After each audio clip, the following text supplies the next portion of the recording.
Greetings, Mavericks and new viewers.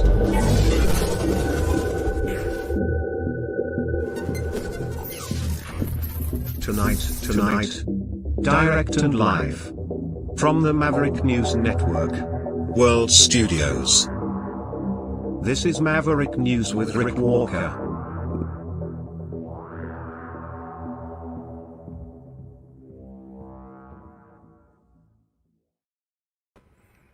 Good evening, everyone. I'm Rick Walker. Welcome back to the Maverick News Channel. Let me just double check my audio and make sure that, yes, it is operating properly.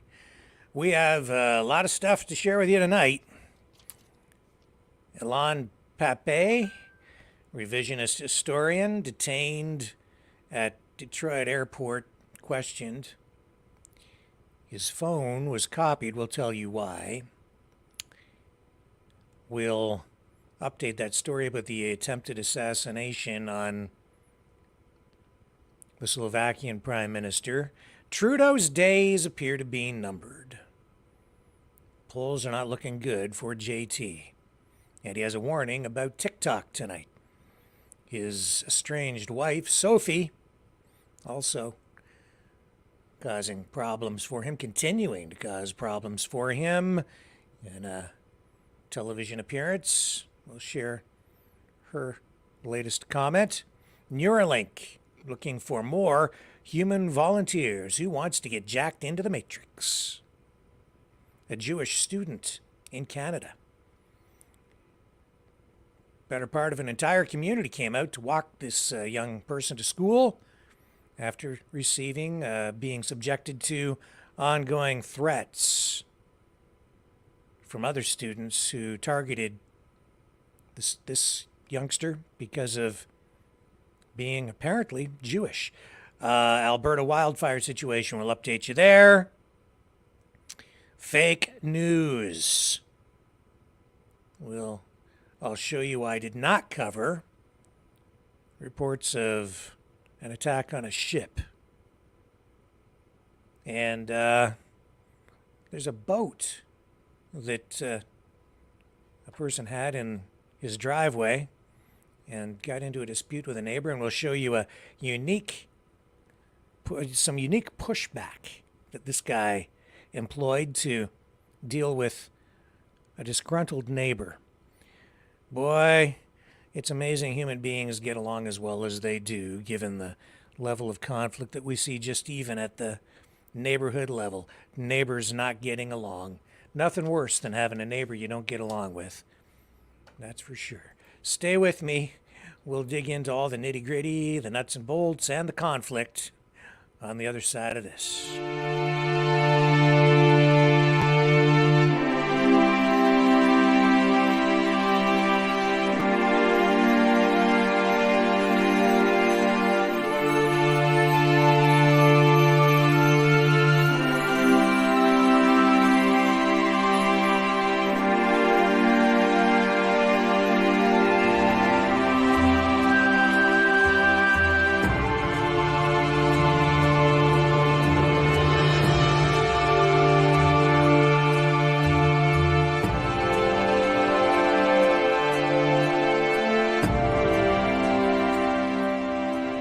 Maverick News. The world is watching.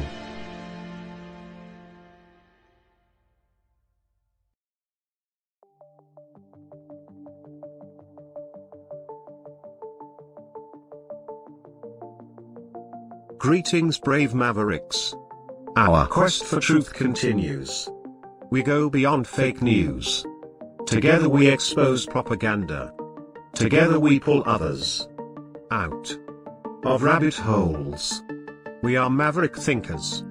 We are all unique individuals, defenders of individual rights and freedoms, credible, trusted, grounded in reality.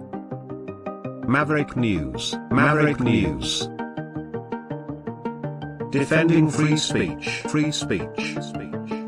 Donate at freedomreporters.com. Do it now. Tomorrow may be too late. Maverick News. The world is watching. All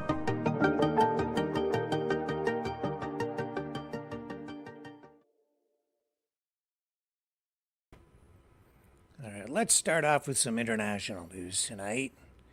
We'll update that story on the Slovakian Prime Minister, the attempt on his life. Authorities have still released limited details about the assassination attempt on Robert Fico. They have, however, partially identified the suspect for the first time. Fico was shot and underwent additional surgery. He remains in serious but stable condition.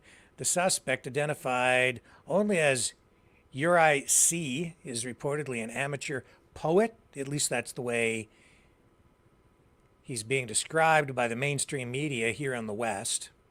From Levice, authorities describe him as a lone wolf, radicalized after the recent presidential election.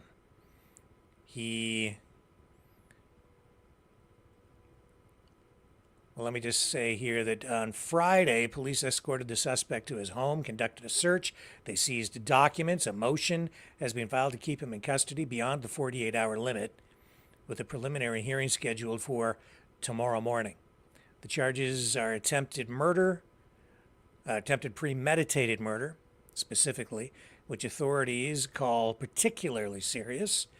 Deputy Prime Minister Robert Kalanick provided an update on Fico's condition, stating he is conscious and showing progress, though the situation remains serious. There's no word yet on whether Fico will need further procedures. It's our understanding he was shot in the stomach area and in the arm. Still not entirely clear how many shots were fired. Reports from the scene on the day of the incident indicated there were somewhere between 3 and 5 shots fired.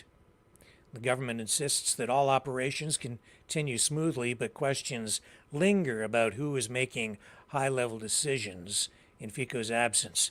Kalanick emphasized that Fico is still acting in his capacity as prime minister, albeit in a limited manner. 2 investigations are underway, one into the attacker, the other into the security response. Authorities urge against rushing to judgment as criticism of the security forces' actions mount. The political landscape in Slovakia remains deeply divided, with tensions running high. Yesterday, I spoke to the similarities between this situation and what happened just prior to World War I. Government officials have urged the public and politicians to reduce heated rhetoric as the investigation progresses. We'll continue to update this story as information becomes available and reaction continues to pour in and go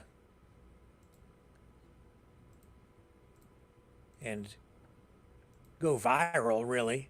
A lot of posts about this online, flooding the internet. However, because it was an unsuccessful assassination attempt, because he's still alive, the situation is not as serious as it could have been. The political fallout, still not really entirely clear how far things will go.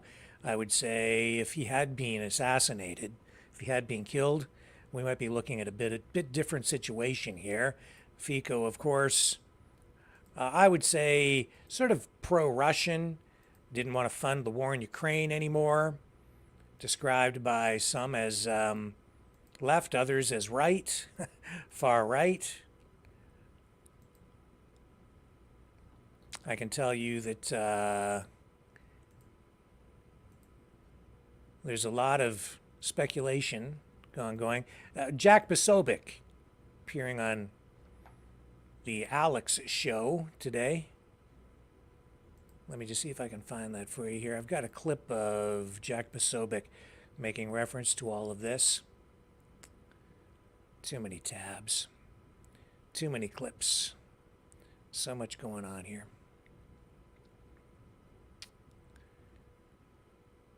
I had it lined up for you.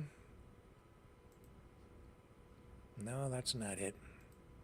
I want to share this with you because it's... Let me start over here. It'll just be faster if I go and find it again. I've got it.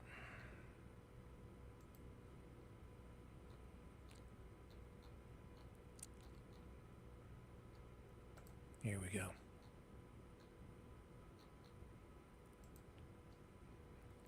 All right, sorry about the delay, folks, but I've got it queued up here. So here's Jack Posobiec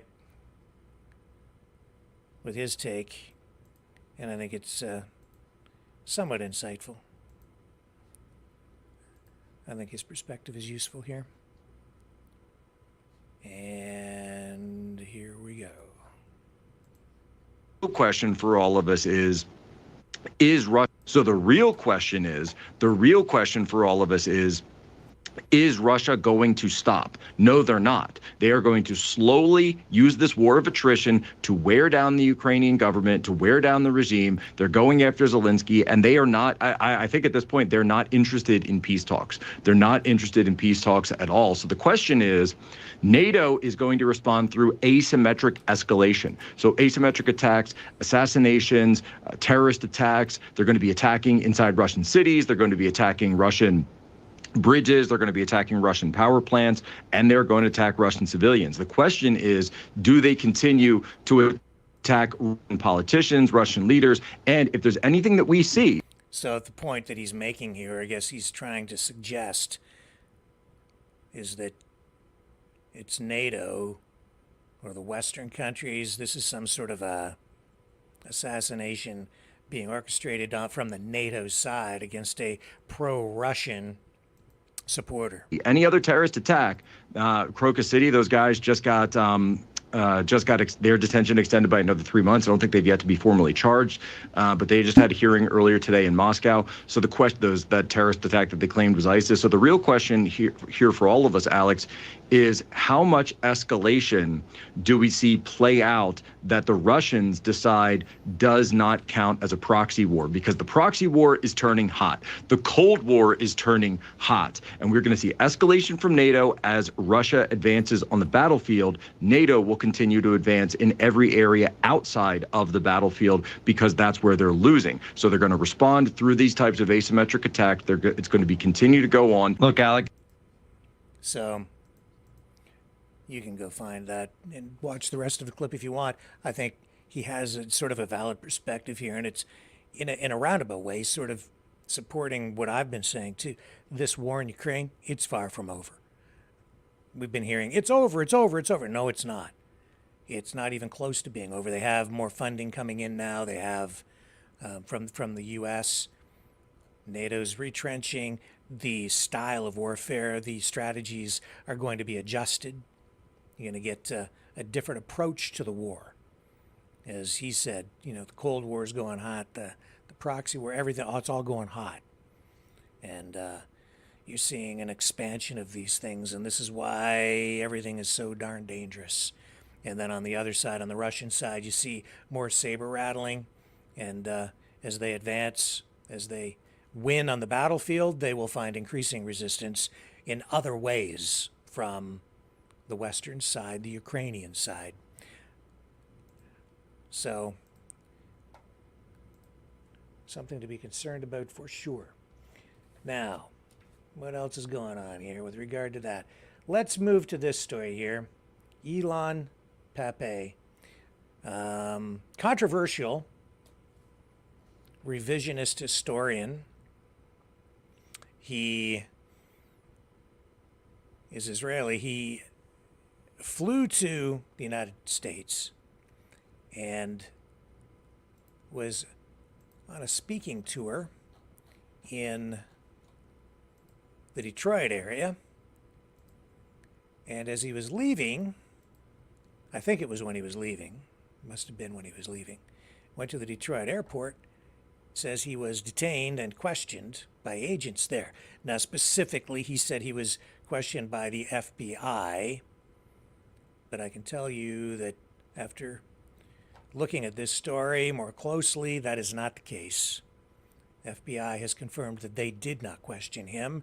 It was handled by other agents, most likely from Homeland Security, but they have refused or declined to comment specifically because they want to protect the privacy of travelers. But it appears he was detained at the airport for a time and put this post up on Twitter. He is an academic. His perspective on, he's an anti-Zionist. He is a professor with, as I say, controversial views. He posted this after, I guess, being released and explained what the situation was from his perspective. He says, "Did you know that 70 years old professors of history are threatening American national security?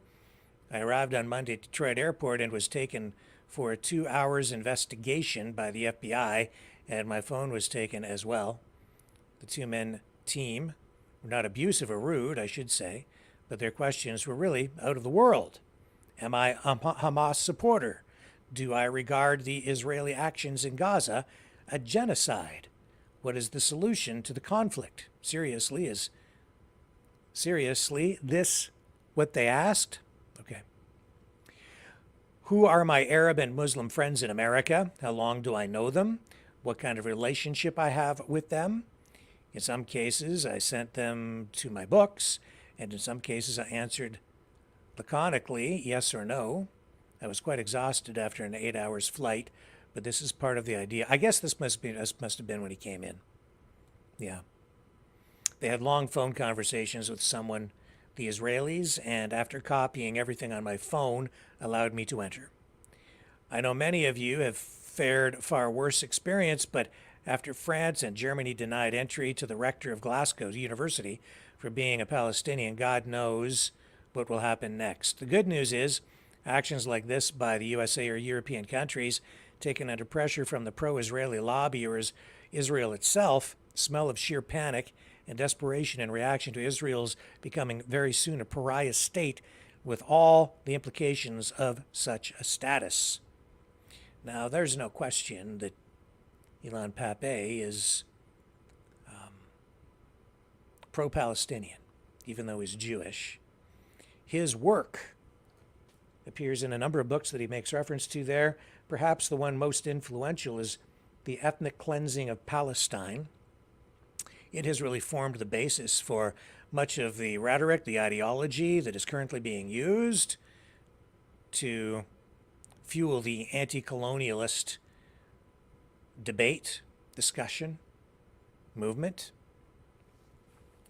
The pro-Palestine pundits out there really use his work as a touchstone, a point of reference for their talking points, and have for quite a while.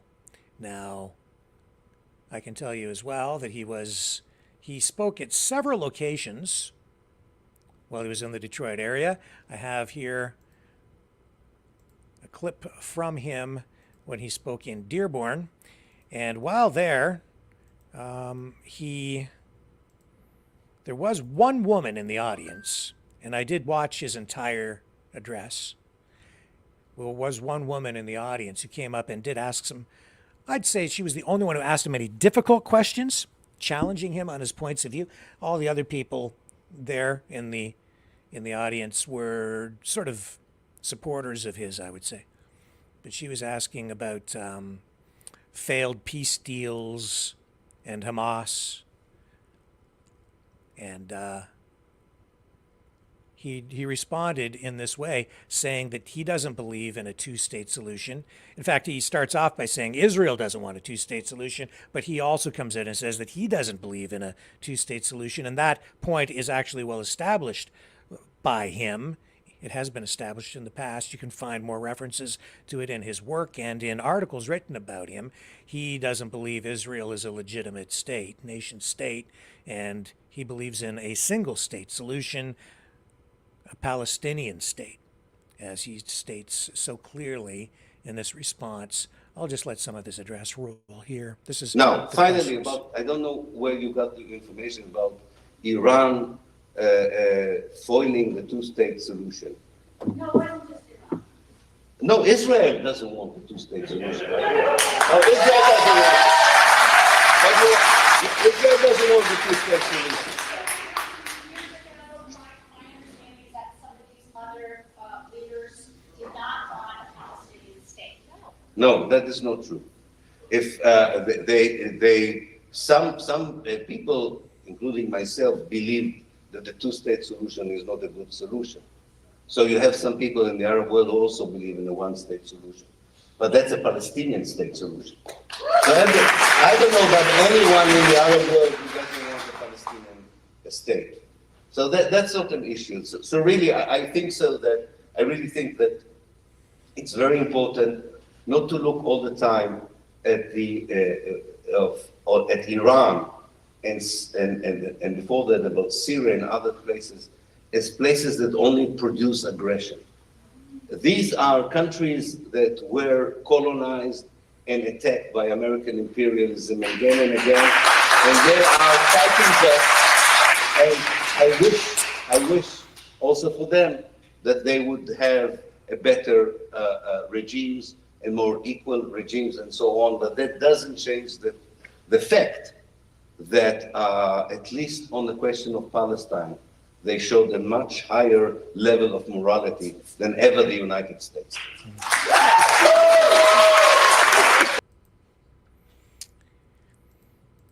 Anyway, his address was about an hour long in Dearborn. He was also spoke in Ferndale, and I think he had a few other stops during his visit to the Detroit area. Of course, Detroit has a big Muslim population, I think the biggest in the United States.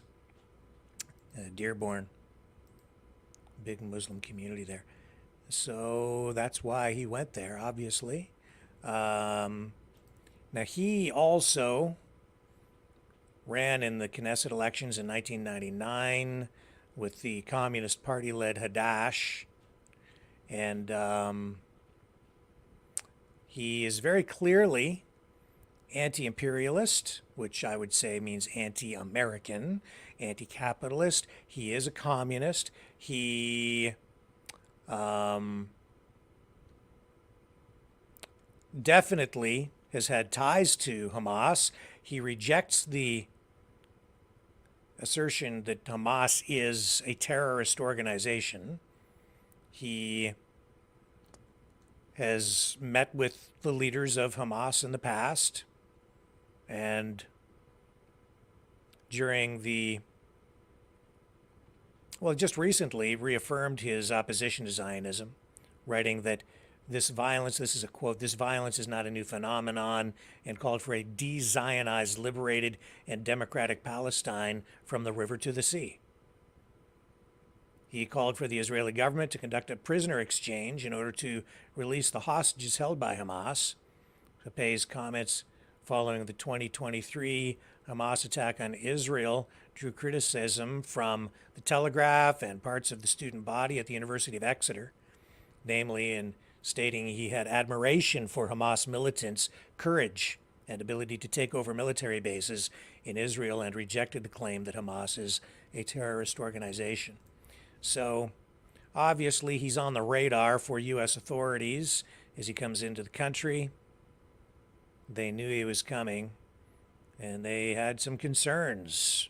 So they took him aside, asked him a bunch of questions, took his phone. I can tell you this, I've been there myself at the border. I've been taken aside. I've spent, I was in a room with agents at the border at Detroit, going into the country. At one point, I spent about an hour and a half in there with them. This is a few years ago. This is long before any of this stuff here has been going on. I was just going in, and they went through my phone. They went through everything they could find online. They can take your phone, especially when you're a Canadian. If they want to, they'll pull you over. They'll search you. They'll take your phone. They confiscated it, and they just went through it. They had access to everything, and then they sat there. I had 5 agents sit and question me for an hour and a half. And everything that I was answering to the one agent, there was another guy sitting over in the corner on a computer checking to see if everything I was saying came up and was verified or matched. If he could find information about what my activities were online, he was verifying it in real time, and I was watching them. And I would be asked the question, and the guy over in the corner would sit and nod. if it was true and everything was true. I checked out. Of course, I was, go ahead. We'll sit here and talk all day. It's fine with me. No issues. So I spent an hour and a half in there, and then they let me go.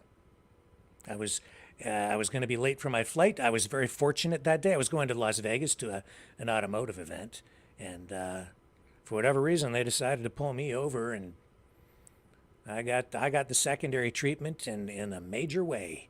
So I know what it's like. I know exactly what he went through, I think, because I went through something very similar myself at one point. But that was okay with me. I really didn't mind, except that I was almost late for my flight. That was the only thing that bothered me. Fortunately, on that day, my flight was delayed. It's through some sort of miracle, and I was still able to get on the plane and go do my thing. But that was pre-pandemic. That was even in the before times. And that woke me up a little bit, because then I realized that they have a lot of power at the border. And what you do not want to do is get those guys upset. Just cooperate, just be polite. It was like, go ahead, you can search all you want. Go right through my stuff. You can go through it with a fine-tooth comb. No issues whatsoever. I really didn't care, because I had no power to stop it. And I mean, I cared. Who wants people going through all your personal emails and everything else, right? But there's nothing in there that was going to get me in any trouble. So be it. Go ahead. Other people maybe not so comfortable. And it might not be the right thing for them to be able to do, but they certainly did it. And because I'm not a U.S. citizen, somewhat subject to further scrutiny that goes beyond what a U.S. citizen, the rights that a U.S. citizen would be afforded. So a little bit different for me. And Elon Pape, I've got another clip of him here, just sort of explaining his position on the situation in Gaza. This is a separate interview, and he talks again about Israel being backed up by the West. Of course, there is the legitimacy pillar, and Israel enjoys the legitimacy of Western governments or governments in the global north, and therefore there is a sense that it can still be sustainable because of that support of the elites. But it has lost the support of the civil societies, and this is why probably it's the only state in the world that lobbies for its existence, not for its policies, not for its better economic performance, but for its very moral justification, and it's losing that battle. Just a caveat, as an historian, I can tell you that when projects like settler colonialism are reaching their last phase, unfortunately, this can be quite a long period. It doesn't happen in 1 day or 2 days. And the problem is, of course, that they become more brutal and ruthless. So, I have to say that there's a lot that he says that I don't agree with, a lot. And the other thing that I take issue with is that he's been put on sort of a pedestal by people on the pro-Hamas, pro-Palestine side. But when I look at his history, I don't consider myself an expert on very much of anything out there. As a journalist, I've never, ever told anybody that I'm an expert on anything, because I have to cover so many subjects, all right? But as a historian, I really take issue with his revisionist storylines. I don't think that he always tells the truth.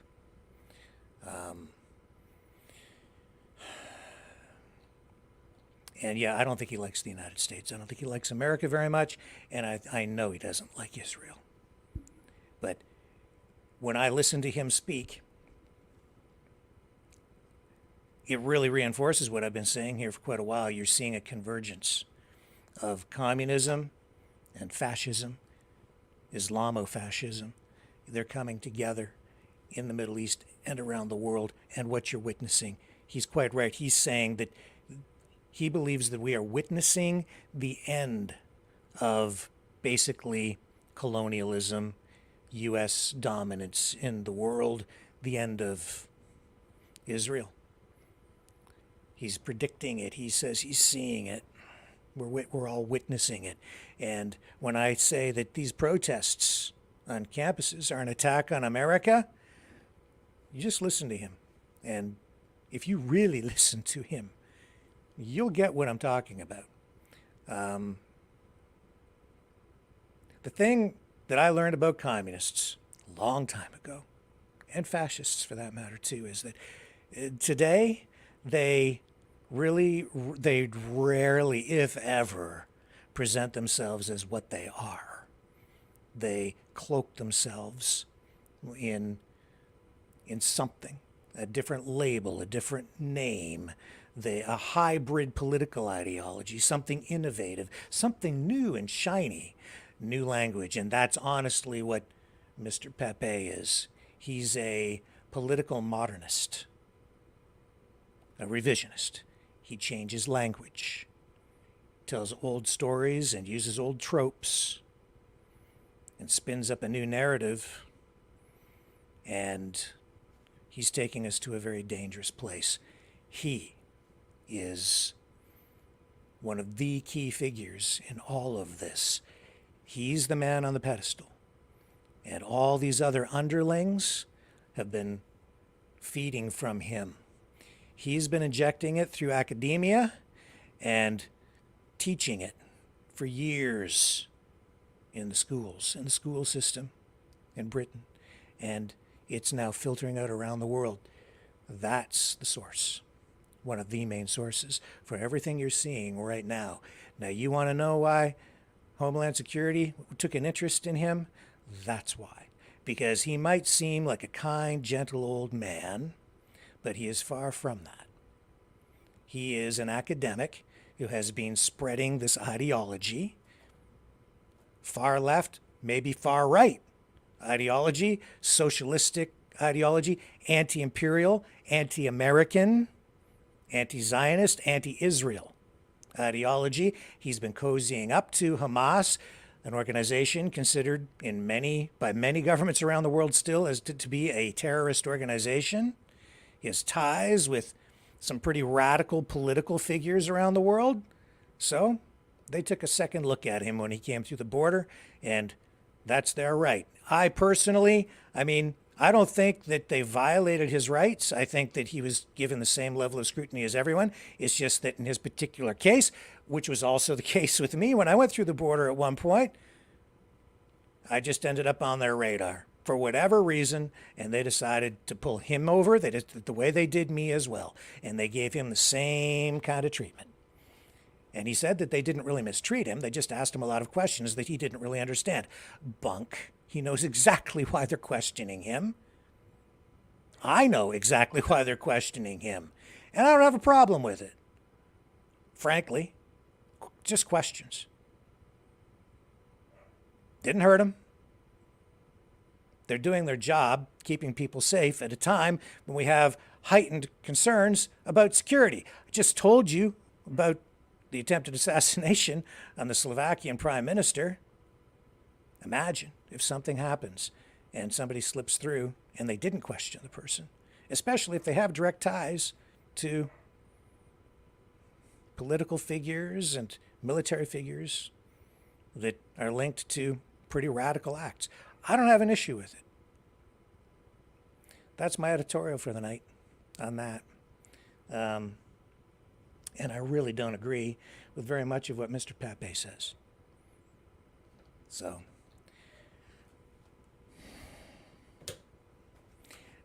hate me if you want. Support me if you want. It's just another day in the world of news in 2024. Doesn't matter what we touch, it seems these days is going to divide us and get somebody upset. But I'll talk to everybody and try to find balance and real truth, and I'm just being honest with you. That's why they pulled him over. That's why they questioned him. And for him to sit there and say, I don't know why they're talking to me like that. Why are they asking me all these questions? I just can't understand it. Really? What's the word? disingenuous. I'll be right back. Stay with me.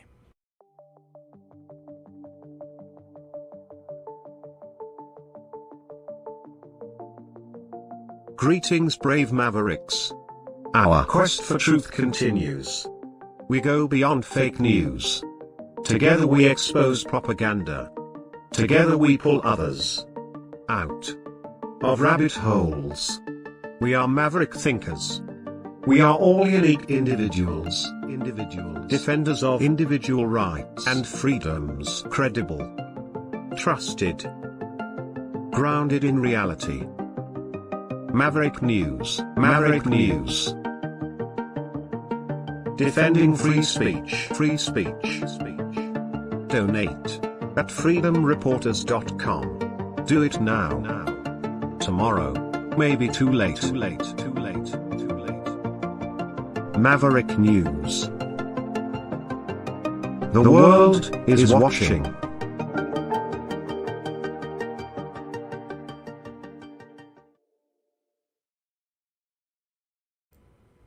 Okay, out in Western Canada, Alberta, the situation with that Fort McMurray wildfire seems to be improving. So that's really good news. Very, very good news. We knew that yesterday, big wildfire, it was only about 5.5 kilometers from the community of Fort McMurray in Alberta. Back in 2016, they had a huge wildfire sweep through the entire town, burning so many buildings, billions of dollars in damage, nightmares coming back for people as this fire creeps closer and closer to the town. It was inching its way toward the community landfill site. But now tonight, the wildfire danger for that area has been revised.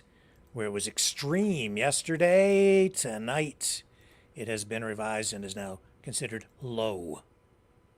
The wildfire danger is low in the Fort McMurray area and very high in the area north of Lake Athabasca, which did not receive rain. Alberta Wildfire is currently responding to an out-of-control wildfire south of Fort McMurray. A fire ban is now in effect in the entire Fort McMurray forest area. An off-highway vehicle restriction is in place in the area south of Lake Athabasca. The government there, emergency crews asking people to please be cautious when spending time outdoors. They say wildfires can start and spread very easily in dry grass. And if you do see a wildfire out there, if you're watching in the Alberta area or anywhere really, if you see a wildfire, you can call and report it. And if you're in the Alberta area, they do have if you're in Alberta, they have a number here, 310-FIRE. That's 310-3473. So that's very good news. Hopefully the moisture they've received there over the past day will continue to suppress the expansion, the spread of the fires there. Now we have video here of fire crews, helicopters being used in a new way. They're using night vision to fight fires out in Alberta this year for the first time. This is allowing the helicopters to operate in the dark. And that means they can extend the amount of time that they are in the air. And I think it's making a big difference this year. So here we go.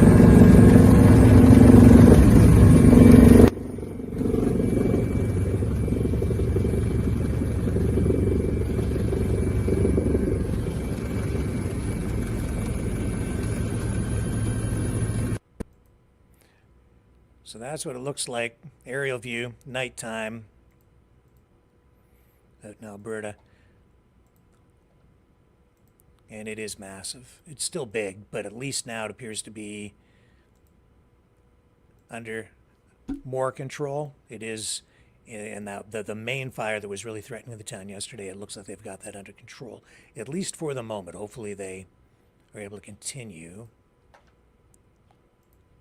their efforts there in a positive way. So, Neuralink is looking for, they want to implant 2 more people.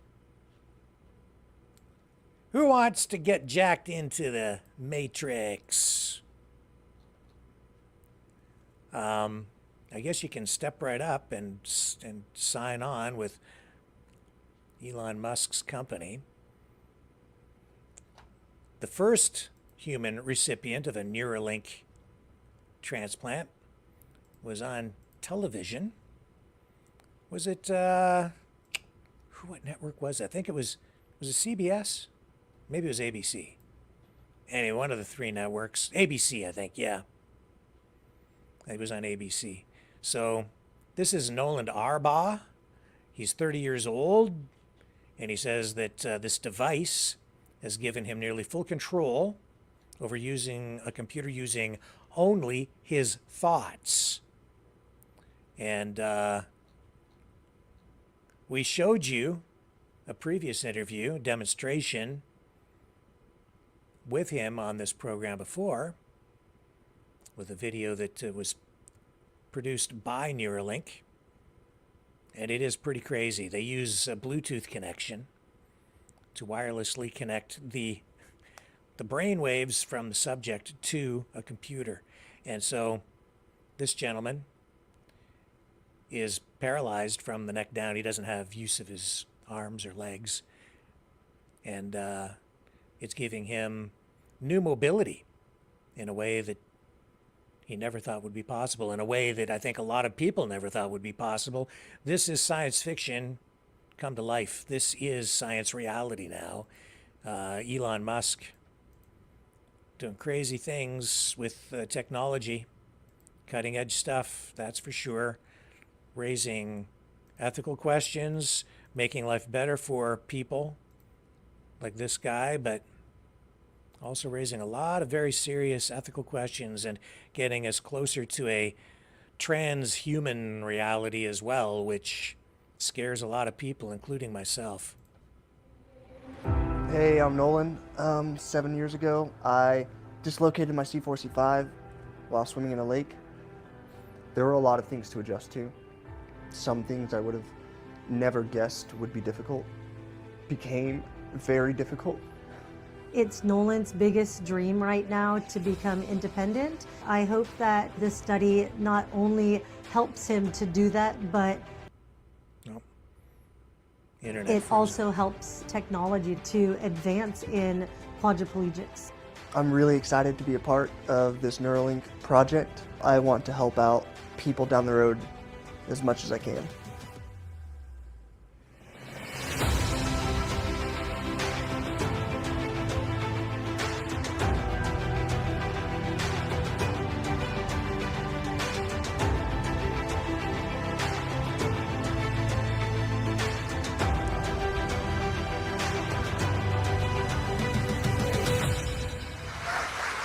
I mean, when I first actually moved the cursor with my mind, it blew my mind for like a whole day. And to be helping, to be able to be useful in some way, it completely changed how I live.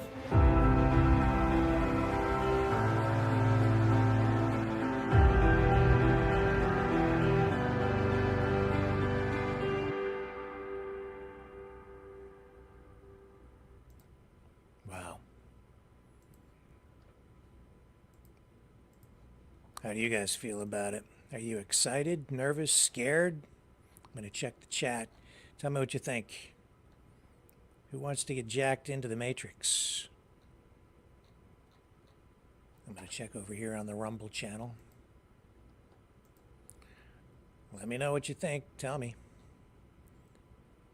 Good for him, says Longmeadow.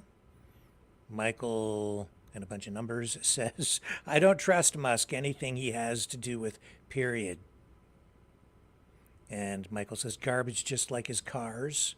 Yeah, I'm not a big fan of the Teslas either. Not at all. Just Medeb Oh, one says, just his computer or any computer? Well, it would have to be, I think he would be able to connect to any computer if it's Bluetooth enabled. Raising Wolf says, Rick, show the video of Trudeau yesterday on his answer to end carbon tax for the weekend. I don't know where that clip is, Raising Wolves. If you want to send me a link, not a Facebook link. I can't access that. Stoic Teacher says, not good. Johnny says, if I was in his condition, why not? Lindy says, good for a person with his problems. Cross member 777, exciting medically, scary because will be used militarily in some way. Very, very likely. Weeby Jammin says, he is free now. And Stoic Teacher again says, introduced as a benefit first, but then, yeah. That's the concern, right? I've talked about that. Raising Wolf says, no thanks, it's evil. Rosie says, haven't been able to see an eye specialist since October, and yet these things are... Oh, I understand your concern. We can't get basic health care right, and yet they're expanding this kind of medical technology. That's also one of the things that ultimately puts more pressure on the healthcare system as well. As technology improves, if you have a new procedure to save someone from a heart attack, but it's a very expensive procedure and some people are getting it, like this is technology that can save people's lives, but it costs a lot of money. Do you have a right to that? Should you have a right to access that? Yeah, should everybody have a right to it? If a rich person can access it and pay for it, what about someone who doesn't have the money? Should a rich person have the ability, should they be allowed to just fly anywhere in the world and buy health care to save their life? What about people who don't have the money? In a society like Canada, in a country like Canada, they've tried to level the playing field. They have a concept of universality. There's only one system. Everyone is immersed in it. And you're not supposed to be able to jump the queue. Everybody is supposed to get the same kind of care across the board. I don't know if it's true or not. Seems to me that some people in elite positions still get favorable treatment, and people with a lot of money still leave the country and purchase extended health care, better quality health care, more expensive procedures outside of the country and other places. And they do jump the queue that way. So in that way, you still have a two-tiered healthcare system. So if you have Neuralink, if Neuralink makes people smarter, should everybody be allowed to get it? And if so, how much should you pay? Should it be free? Should that be free healthcare? Does it become a right, as some people might describe it, or a privilege? What are the ethics behind all of that? These are difficult questions emerging in a new era.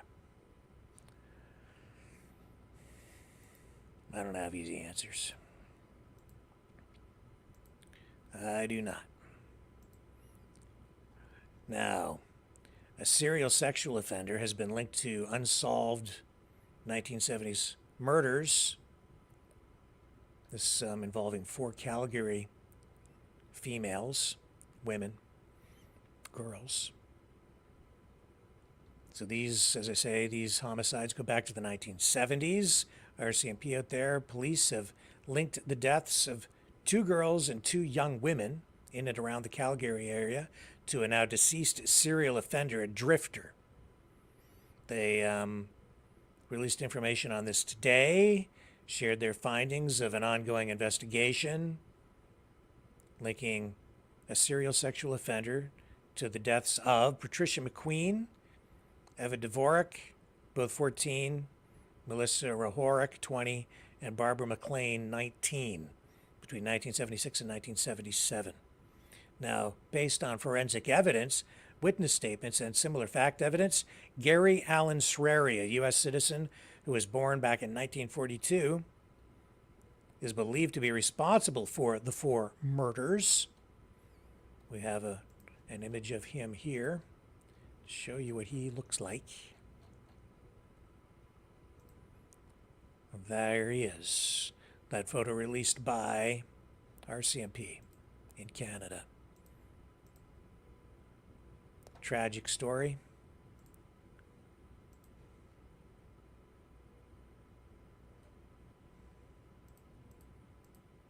Let me just get back to over here.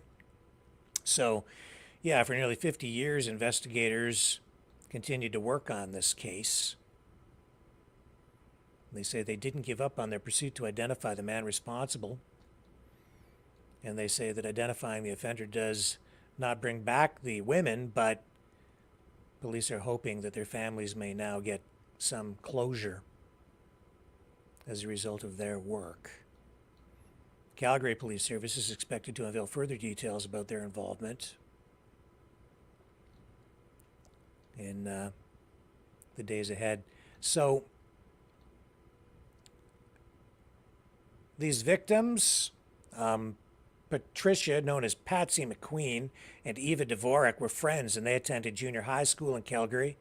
According to the RCMP, the teenage girls were last seen walking together back on the evening of February 14th, Valentine's Day, 1976, in downtown Calgary.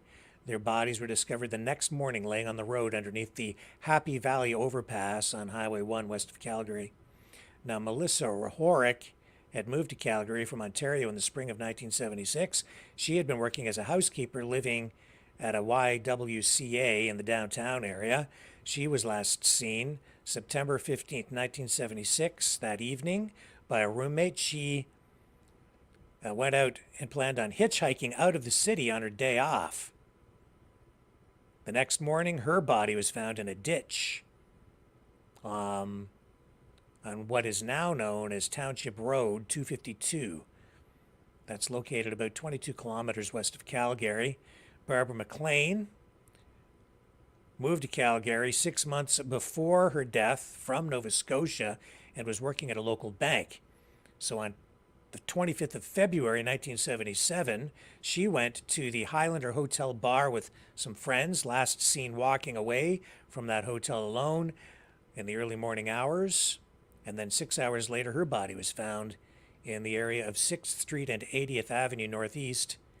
At the time, that location was outside of Calgary city limits. Autopsies were conducted on all four victims. The causes of death initially for McQueen and Dvorak were not determined. Their deaths were not ruled as homicides at the time, but were treated as suspicious deaths. Both Rahorick and McLean's causes of death were determined to be strangulation. Their deaths were investigated as homicides, though. All four files remained open all this time. So RCMPs say they found seminal fluid was discovered at all three crime scenes, but due to technological constraints at that time, they had no way of obtaining a DNA profile. Technology, amazing today. That's what they've used to connect some dots. And finally, they were able to reassess the files, and that gets us to where we are today. Initial investigations went on all through the 1980s. Task forces were created. They even recreated crime scenes and so on all through the 1990s, kept revisiting this case, but were never able to reach any kind of conclusion until now. After re-examining evidence seized more than 45 years ago, a DNA profile was created to be shared with other law enforcement agencies. And after work to build a family tree and further targeted DNA testing, a suspect hypothesis was provided to police. And here we are today. And his DNA, according to police, was then confirmed as a match to the unknown DNA profile present on all four victims. So that's a pretty amazing story. Truly amazing. And it shows how society changes. A lot of things change. If not for that technology, we would never have had that answer. And DNA evidence, if treated properly and not contaminated, is irrefutable. So I would say this has a high level of credibility. It's the real deal, folks. Now, what isn't real is a story that I became aware of a few days ago. And it involves the U.S.S. Mason. The Houthis claimed that the ship had been severely damaged in an attack, that they hit this U.S. Navy destroyer in the Red Sea. Okay, let me see if I can find you the video that they released. Now, I didn't bite on this. A few people sent this to me, and I was like, no, I am not running this. There's something about it seems off, and indeed, my suspicions were correct. So this video released by the Houthis and Hamas, and this is what it looks like.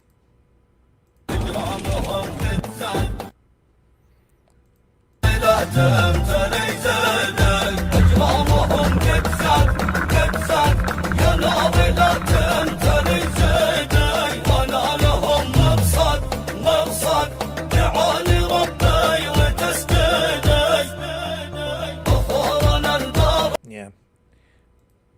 So that's what they're saying is the U.S.S. Mason. Except that ain't the U.S.S. Mason. This is the U.S.S. Mason. That ship I just showed you, that's not the U.S.S. Mason. And I keep seeing videos like this online, especially on Twitter, which is becoming a cesspool of truth and untruth.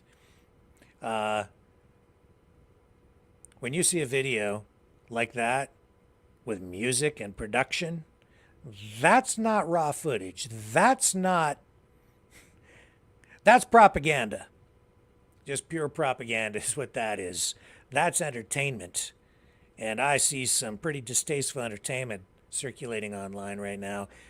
Videos of soldiers on either side being shot, killed. I see a lot of videos produced like that with Israeli soldiers being blown to bits with music, energetic music, making it look like an action film. It's really actually pretty disgusting. But they add the production to sanitize it and make it palatable to people. And I would say it even radicalizes people. It dehumanizes someone's enemy, you see, and glorifies the death.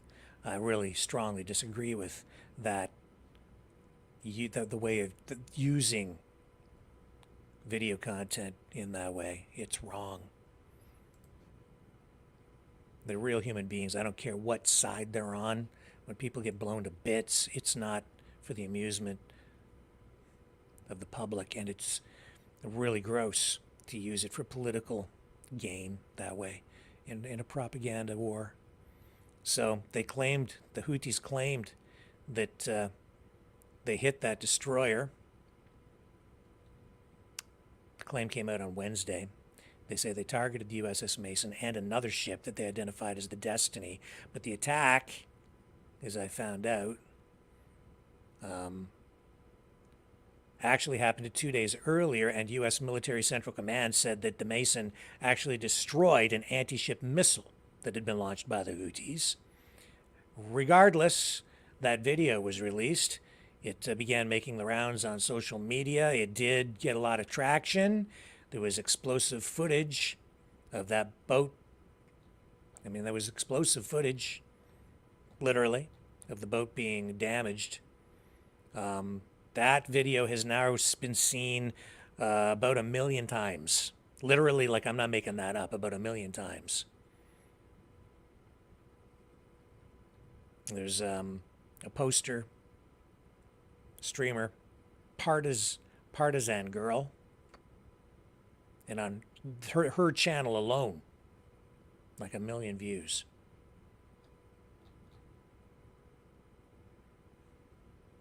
But that's actually recycled footage. And in that post, the original post, there was a caption added that says, Yemen Houthi forces score a direct hit in U.S. destroyer Mason. This is all because Biden decided to build a port in Gaza to help Israel genocide Palestine. So that video, as I said, that's not the Mason. The film is actually, or it's video shot about a decade ago, and that is footage of a missile test strike in Norway on an old Norwegian Navy vessel, the KNM Trondheim. So I held back. I didn't run it. I wanted to get the facts straight. If that had actually been the Mason, if it had actually been attacked, I would have told you. But like I keep telling everybody, we are in an information war, and it is easy to get caught up in it. I've been burned, and I've had to make corrections. You can't tell quite often what's real, what isn't. And the propagandists are hard at work out there. News about that test strike was reported by the Independent, Yahoo News, Daily Mail, and now you're hearing about it here. And that footage that you saw there, that's not the first time it's been used for misinformation or propagandic purposes. Over the past decade, it's been recycled a few times and used in exactly the same fashion. By anti-American, I would say, forces. Be careful what you believe. Scrutinize everything, question it all. Especially these days. Truth, it's elusive. Makes it tough to sit in this chair and keep things straight. It's a mad, mad world, and there is this is, I was thinking I've been thinking a lot this week, all the time. I can't stop thinking. But it keeps coming back to this, politics. It will drive you insane if you let it. Because politics is not always real. Politics is a construct. Politics is just stuff people make up. It's just ideas, really, that we turn into things that are real because people accept them and support them and decide that they're real. What is a country? Well, some imaginary lines around a piece of land, and we've decided that that's where the boundary lines are, and then you use military force to enforce those lines, and whoever has the most guns stays in power. Whoever has the most support of the public stays in power. People say we have a voice through democracy. Maybe so. That's as close as we ever get, I suppose, to having any power as individuals in a society. I'm grateful for that. At least we have some say as individuals in our communities. And yet we're under constant attack, aren't we? There's always a struggle going on, especially in a democracy. But these are all just ideas, constructs, and people, you think about it like, what is a law? It's just something we write down. It's a rule that we accept and support as a community. What's the community standard on these things? So if you really stop and think about it, as people challenge our government and say, this government's legitimate, that one's not legitimate. These are just colonizers over here. Or these people, maybe they were here on the land first, but we don't recognize them as ever having a legitimate government. Well, who says? Well, they say, I say, we say, they say. We're going to go back in history to this particular date, and that's where we start the history. No, you go back another 100 years, and that's where we start the history. And these arguments go round and around in circles, and everybody argues over what's legitimate and what real history is, and it depends on people's perspectives. And it's all just stuff we make up in our heads. And then you have the politicians and the bureaucrats and the dictators and the authoritarians and all the people around the world who want to be in positions of power, the kings, the queens. who sit there and fill our heads with these things, and we accept them, and we need to because we need some structure and stability within our societies. And while we get that structure and stability in societies, we also get these wars. And people die, and that is insane. And we've progressed as a species to the point where we now have enough explosive power to literally destroy the entire planet many times over.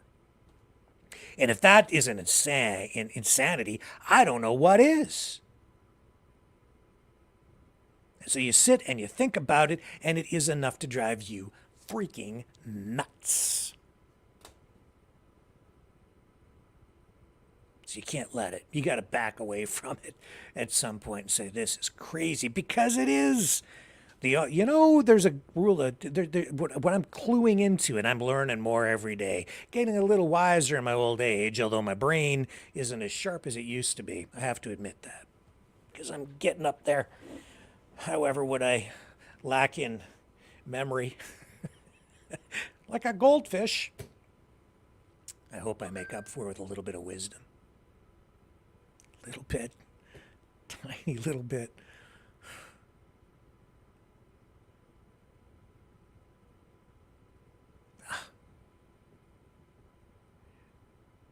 What I'm learning is there are the laws of nature, though. And so if you want to know if something's true politically or economically, you have to look at the rules of nature. Does it hold true? Is it real? Right? The law of supply and demand. It's a law. You can try to defy the law of nature, but eventually it's going to catch up with you, and there's just no denying it. Supply and demand. You have more of something, it's worth less. You have less of something, it's worth more. It's the same in politics. People can make all kinds of claims and say things ought to be this way or it ought to be that way. But at the end of the day, things can only work, you can only defy the laws of nature for so long. And so if you want to know if something is a valid idea in terms of political discourse or in the way that things actually are going to function in a society, you just have to think it through. If the government does this, if this person brings in this political ideology, what will happen? What, through the natural course of things, like physics, right? For every action, there's an equal and opposite reaction. If they do this, what happens over there? They can make all kinds of promises, but in the end, if they're promising you a bunch of free stuff, if they're telling you you're never going to have to work and get free things, maybe, but somebody's going to be paying for it. And the list of laws, natural laws, just goes on and on. And I'm not saying that I don't believe in, I'm not saying that I advocate for like natural law versus the systems that we have set up already. What I'm saying is politicians, they speak with forked tongues. They make all kinds of promises. You hear, people even like this Elon Pape. You know, you hear people like that use words like freedom. We're going to free Palestine. Well, who the heck is making those promises, and what kind of person are they? What are they advocating for? How are they going to give you or give these people freedom? Who are they? He's a communist. So what's he actually advocating for? What's he promising? Communism. Extreme socialism. There's no question about it. Just look at his past, look at who he's associated with, look at his political ideology, look at what he's said, look at what he's written. That's what he's really pushing for. That's what I've been telling everybody all along. You think that this battle going on in Gaza right now is just over that piece of land? No, it's not. You think that what's going on in Ukraine right now is just over Ukraine? No, it's not. This is a geopolitical global struggle for power. It's the same old struggles, the same battle that we've been fighting for centuries. The West versus the East, communism versus capitalism, The anti-imperialists versus the United States. Freedom versus whatever it is that the other side has morphed into, because it is something a little bit different now. I would say it's convergence. It is a neo-communo-fascism. Ironically, it's like it's flipped on its head in a way, because now you have, it's like a neo-globalist fascism, or nationalism rather.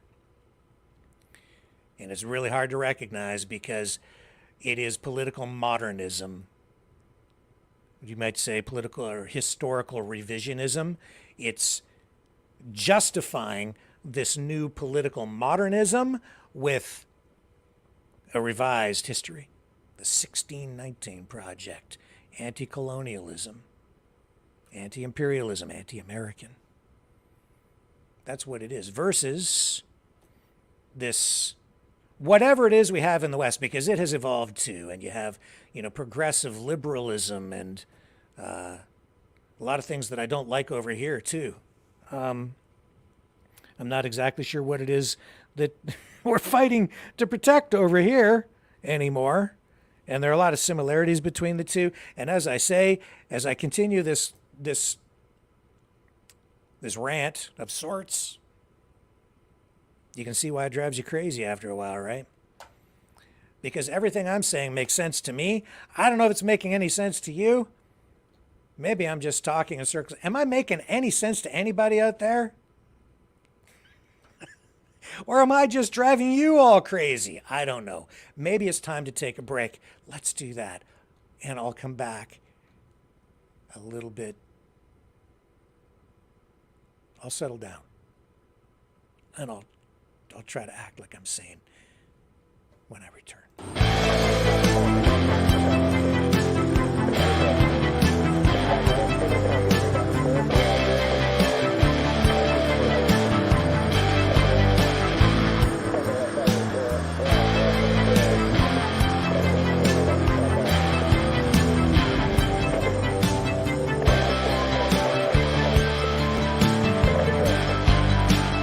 Maverick News. Fighting for freedom. The information war is raging. Truth without integrity is worth nothing. Maverick News. Because those who have power and those who seek it must be held accountable. The world is watching. Join our family of truth seekers. Donate today and add your voice to the chorus of Maverick Knights. Donate at maverickdonations.com. Truth. Integrity. It's the Maverick way.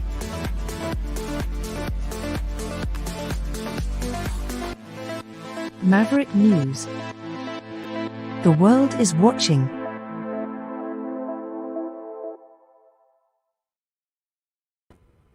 I went searching for the video, The Raising Wolves Said That I Should Run, of Justin Trudeau yesterday, talking about the request from, well, I think Pierre Poilievre was asking for the Prime Minister to put a pause on the carbon tax, at least for, I think, the summer or something.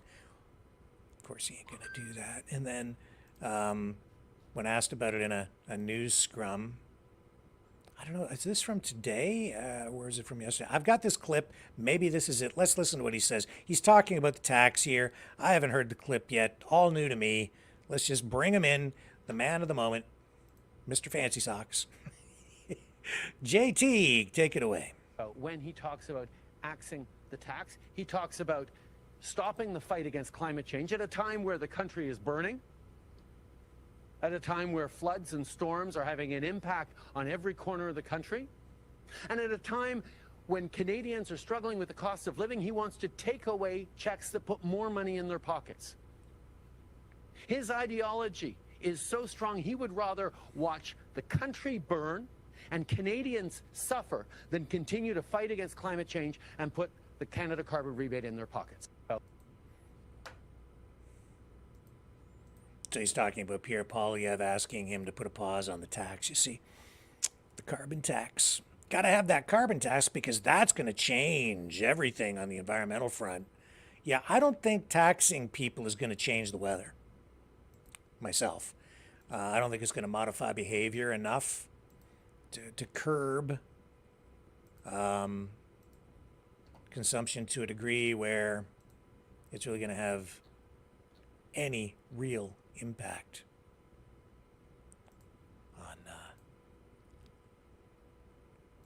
on the climate.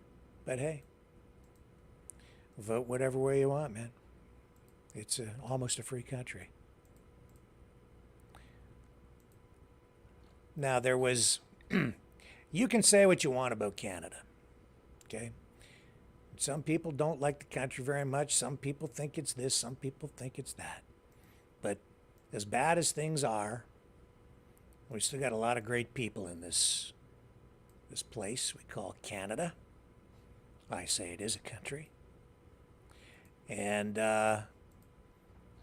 proof of that is in the Toronto area, there was a young lad, a Jewish boy, who I guess has been having a lot of trouble because he's been going to school and he's been getting allegedly death threats.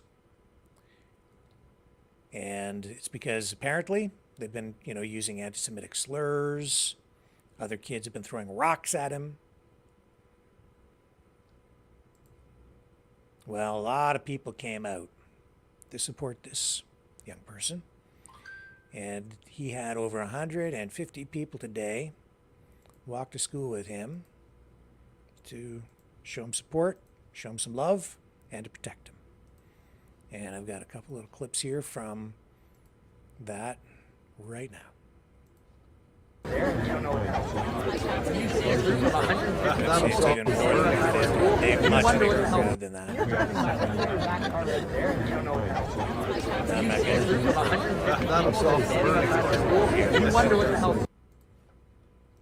So you got that, and there was this poster that went out calling for the public to help out, walk this little boy to school. And that's what folks did. They came out to help him out. No flags, no banners. There weren't supposed to be any political signs of any kind there. It wasn't a political thing. It was just showing a little kid some support. Bullying of any kind is a terrible thing. It's a tough thing for kids to go through. I don't know if you ever went through it yourself. I certainly... I remember being targeted by some bullies when I was a kid. Nobody came out to walk me to school, mind you. But it is a reality that we have to deal with. Now let's go back to JT. From time to time, bullies. They come in all forms, don't they?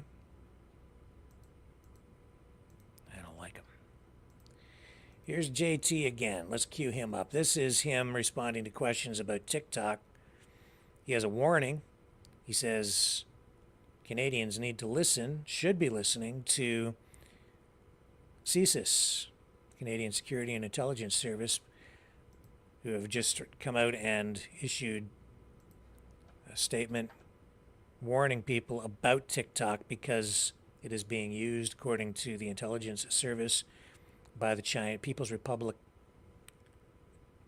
of China, the government there, the Chinese Communist government, to track people, accumulate data, and there is some concern about the security of private data and maybe even national security concerns as well.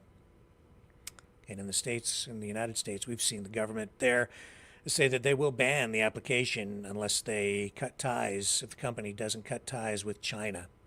Not sure what's going to happen. You can make your own assessment, make your own choices. This is what JT had to say about this. Génération. Merci d'être ici aujourd'hui. Je suis maintenant très content de prendre vos questions. We will now begin the media availability. One question, one follow-up. First question goes to CBC. CSIS Director David Vigneault is warning Canadians against using TikTok in light of his comments and what he knows about how it operates. Do you think TikTok is safe for Canadians, and do you see a role for government in regulating TikTok? Well, obviously, as a government, we lean heavily on CSIS and our intelligence agencies to keep Canadians safe. And when the director of CSIS is pointing out that TikTok poses a real threat to the data security of Canadians, I think Canadians need to listen. Obviously, we already took measures as a government to ensure that all federal computers and phones do not have the TikTok app applied to them. That's a risk that we don't want for our government, but I know more organizations, orders of governments are looking at that very seriously as well. We need to continue to have a conversation with Canadians about how they remain safe online. Yes, there's a role for government, and we'll continue to consult and work with Canadians on that. It's important that we empower Canadians to make smarter choices about keeping themselves and their families safe online. That's one of the reasons why we're moving forward with an Online Harms Act focused on keeping kids safe and making sure that our online world is as safe or even safer than our in real life world.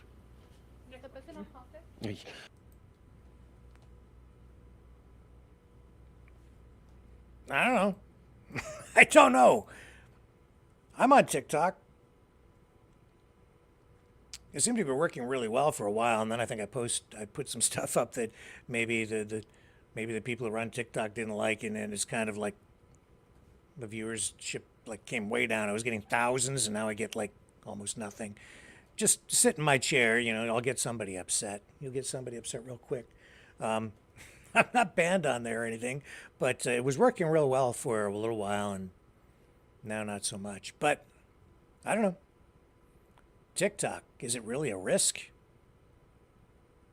It could be. I've heard intelligence experts, and I've read some reports from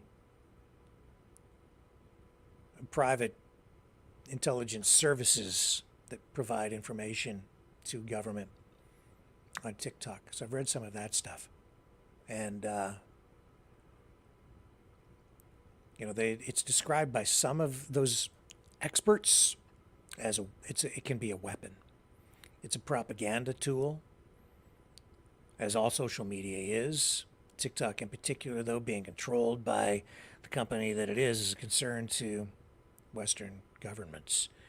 Now, I don't know, all of these social media platforms are collecting data on us.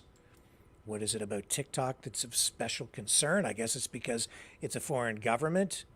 Maybe because they're not based here. There are concerns that they could do an end run around our privacy laws and get into people's personal information. And while I suppose what I am doing online, or what my online shopping habits might be, or what videos I watch might not be of any kind of a national security issue or of really any value to a foreign government for political or safety reasons. There might be a lot of other people out there who do have contacts with people who are privy to sensitive information. And as we know, there are ongoing concerns about, say, the Chinese government stealing proprietary information from companies, research, medical information, medical data, medical research, biotechnology information, military secrets. And it's amazing what kind of information is just floating around out there in cyberspace. So yeah, I can see how it might be a real legitimate concern. I do see why it's a legitimate concern for government. How much of a threat is it really? I don't know. How much of it can be mitigated through security measures, legislation, maybe even some sort of government firewalls or fire fences online, I don't know. Would it actually be any better if TikTok was just owned by, if the ownership of the company was placed in hands that didn't have connections to the Communist Party in China, Communist government? I don't know. Like I say, I don't know. I don't have enough information to make a full assessment. I don't think any of us do. Should we just... But I think we should be mindful of it. Not just of what the Chinese government is doing with TikTok, but what our government is doing too. I'm kind of worried about JT. Look what happened with the Give, Send, Go. And the people who donated to the... Was it GoFundMe? Both. Anyway, the Give, Send, Go got hacked. Then the government took that information, which was then out in the public, and they went through the list. And there were reprimands issued to a lot of people, like police officers and others who had donated to the Freedom Convoy.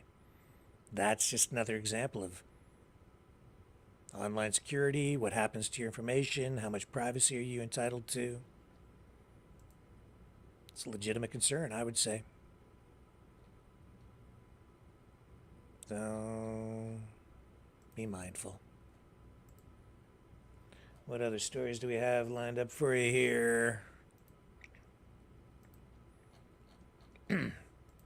There is this story about Israel recovering the bodies of 3 people who were killed by Hamas in that October 7th attack. I don't know what kind of treatment to give this. I'm just gonna show you what the mainstream media is doing with it, because this is real. It's tragic. What level of, how much weight should the media be giving this? That's open for discussion, I suppose. The editors, the editorial staff at all the news organizations out there have made their decisions on this, and it's resulted in this kind of coverage with this NBC.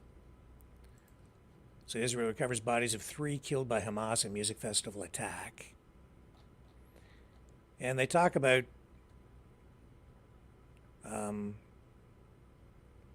Shani Luke, 23, Amit Buskila, 28, and Itzik Gelenter, 57.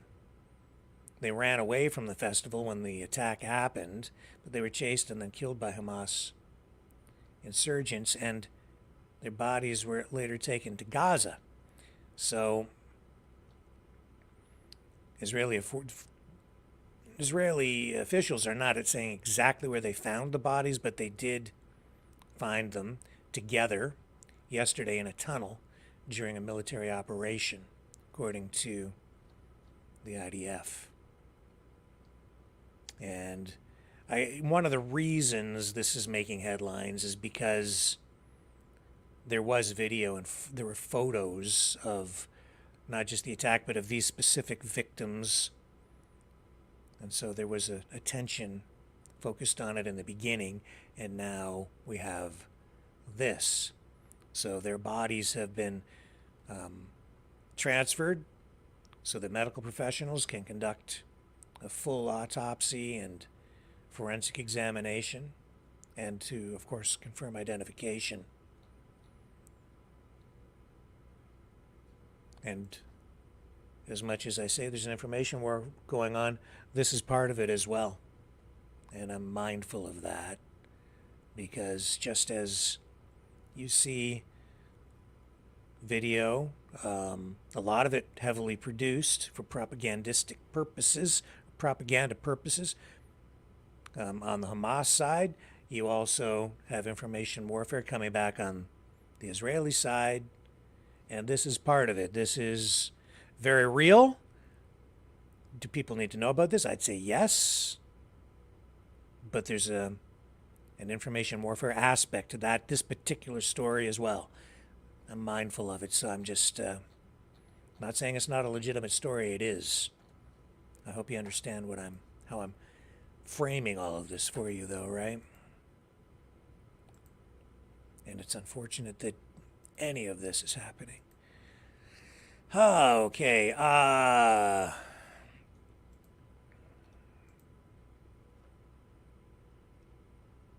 else do we have? Okay. Let me take a break. I'm going to come back. We're going to talk about this guy who had a boat in his driveway. His neighbor complained, wanted the boat gone or something, and he's had a very unique way of dealing with it. So this is kind of entertaining. You're not going to want to miss it. Stay with me.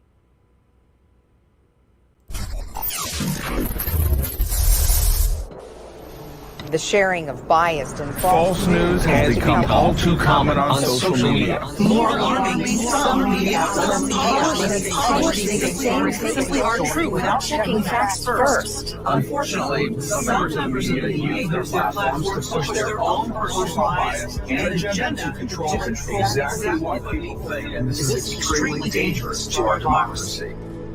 In an ocean of lies a century deep, the truth awaits. Choose not the red pill. Choose not the blue pill. For both are an illusion. Discover the power of M. The power of individuality. We are Mavericks. We are the way to the light. Fear not the storm. Join our quest for truth. Truth will set you free. Maverick News. The world is watching. Okay, I'm back. So before we get to the boat story, let's go back to JT, shall we?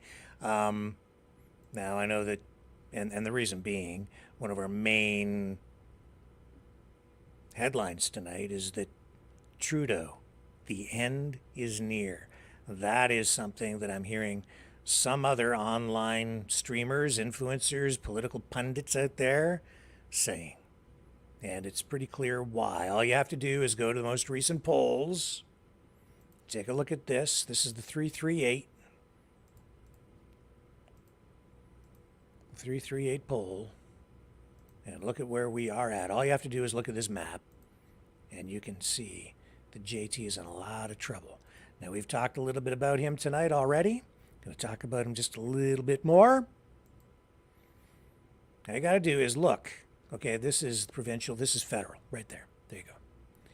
So, see all the blue? The blue is Conservative Party of Canada. All out west. Blue, blue, blue, blue, blue. BC, Alberta, Saskatchewan, Manitoba, Ontario. Get out into Newfoundland. 5 seats.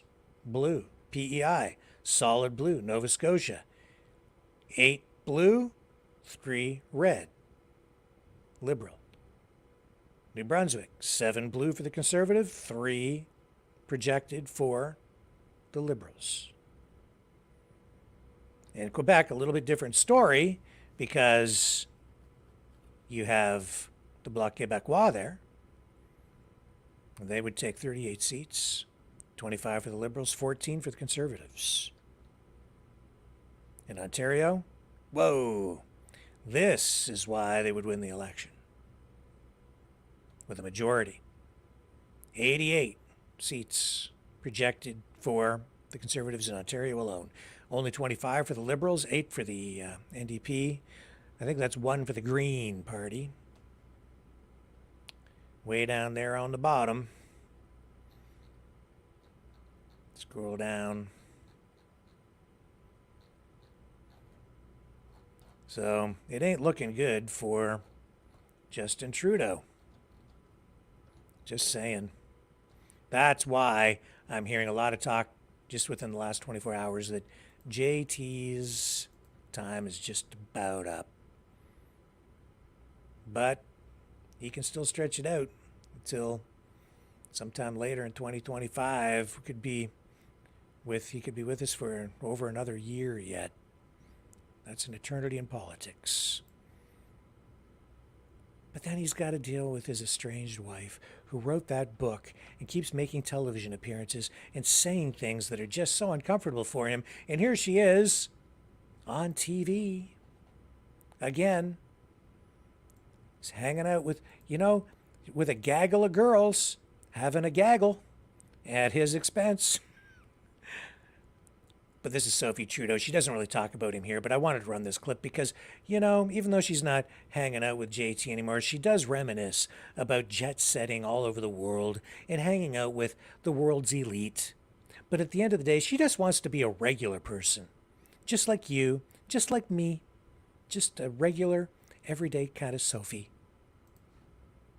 Because she's just a regular girl. A lot of celebrities and met kings and queens and popes and name it, right? I had an incredible privilege, but at the same time, I realized one thing. It's all an illusion. The titles, the accomplishments, it's what kind of human being are you and what's left when the spotlights are off, and how do you talk to yourself in your bedroom when nobody's looking? That's the human being I want to be. A lot of celebrities and well, how do you talk to yourself when you're in your bedroom alone? Did you notice that? Did you see? She's just such a, she's so regular, like just such a regular Sophie, that even on national television, you see how she just kind of reaches up and casually snaps her bra strap? Doesn't even bat an eye, just keeps on going. Let's watch again. She's just a regular kind of person. A lot of celebrities and met kings and queens and popes and name it, right? I had an incredible privilege, but at the same time, I realized one thing. Snap. It's all an illusion.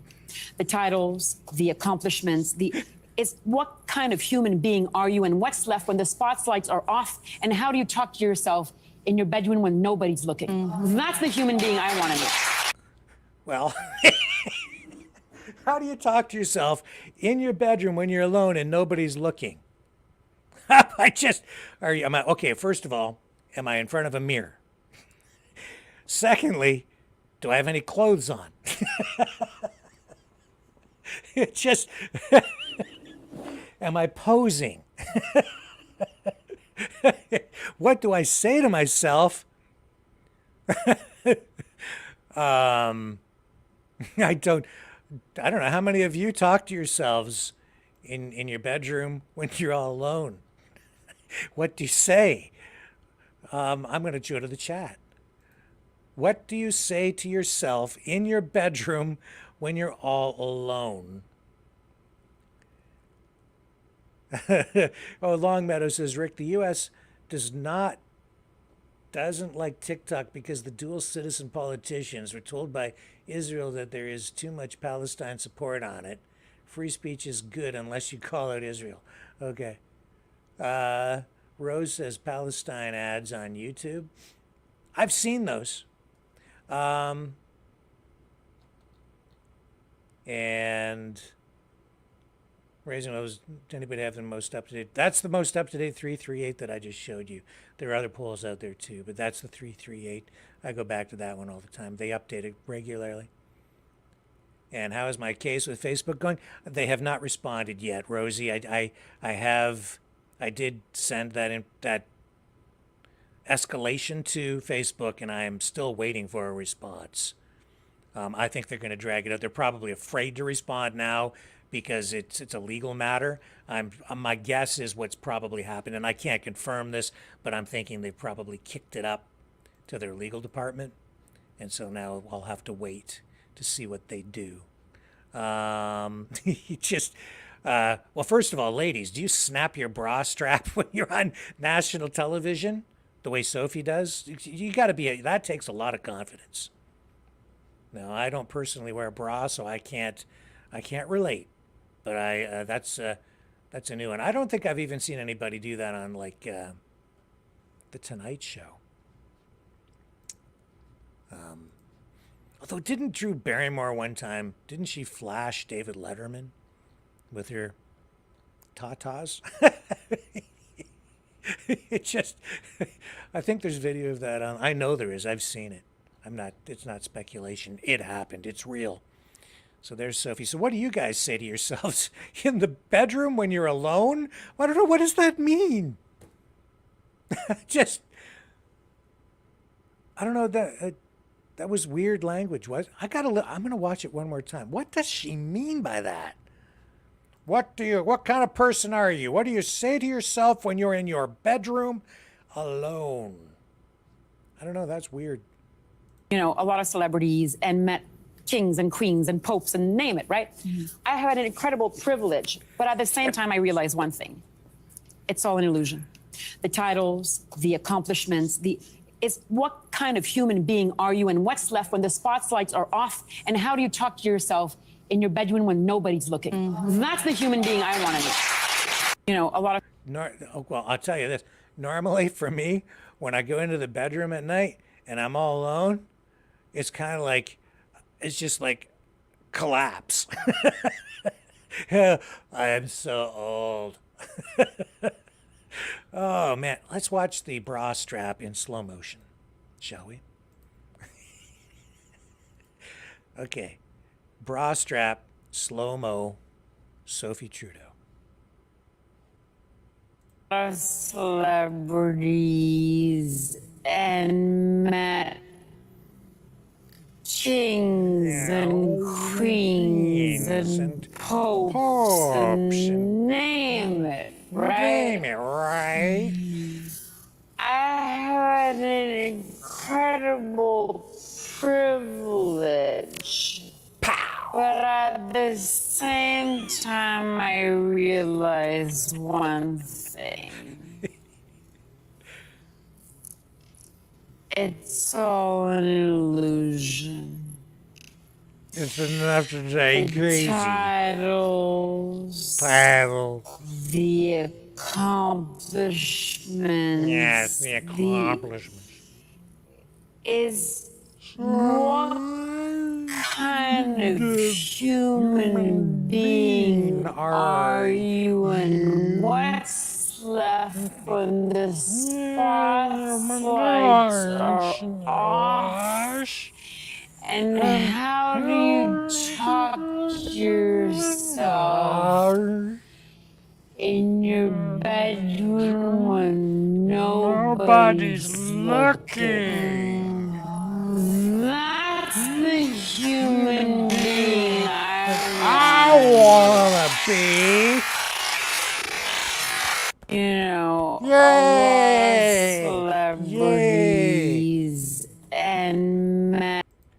Hooray, Sophie, for being the kind of human being that you want to be. One more time, just the bra strap snap. The Sophie bra strap snap. I had an incredible privilege, but at the same time, I realized one thing.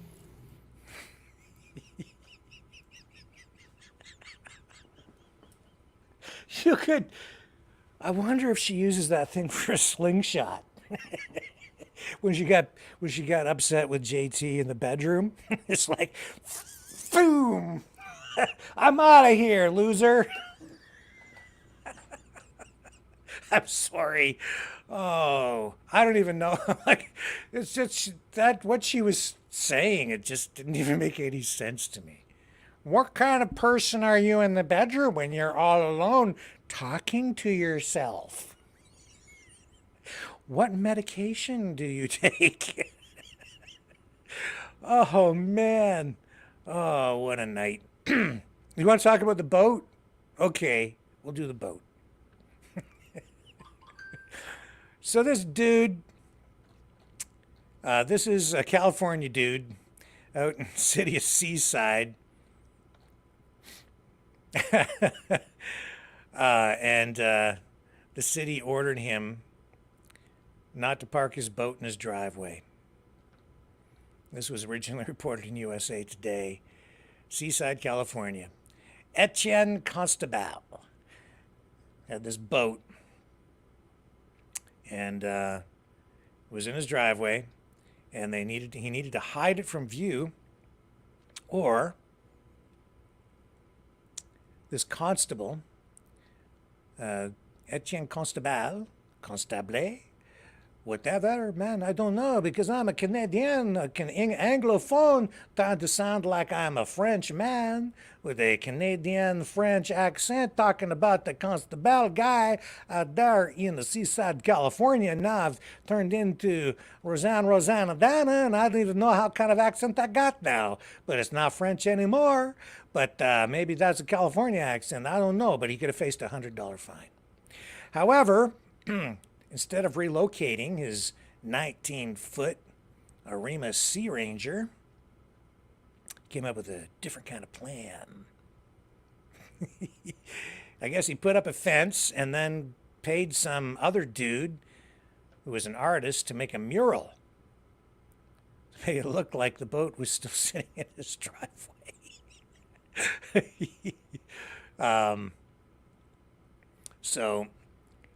Because, you know, he wanted to abide by the law and not be a troublemaker, but he also wanted to make a political statement. So this is a way to exercise your right to free speech and engage in a level of, I guess, civil disobedience. I'm going to share this report from the local TV station with you here. This is KSBW Special Report. Man parks boat in driveway. Here we go. Breaking news. Seaside man getting a lot of attention for what he did to comply with an order from the city. City told him to get his boat out from public view. So he built a fence, only to have his neighbor, who's an artist, paint a photorealistic version of the boat on the fence. Now, pictures of the boat have gone viral online. The boat owner says the mural looks terrific.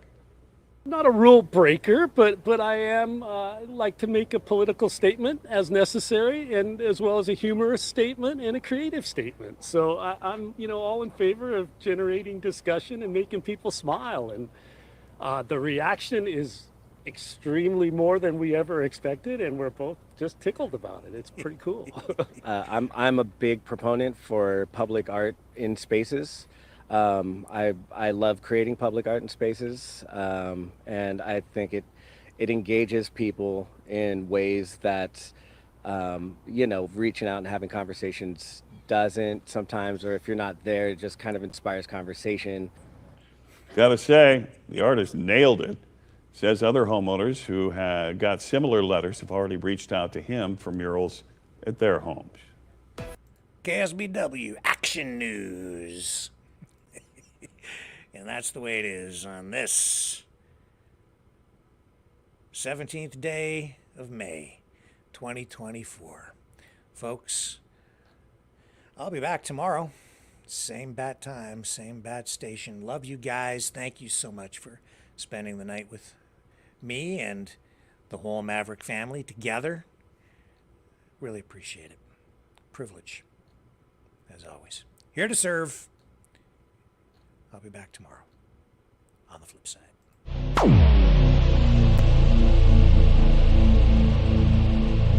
This has been a Maverick Multimedia production.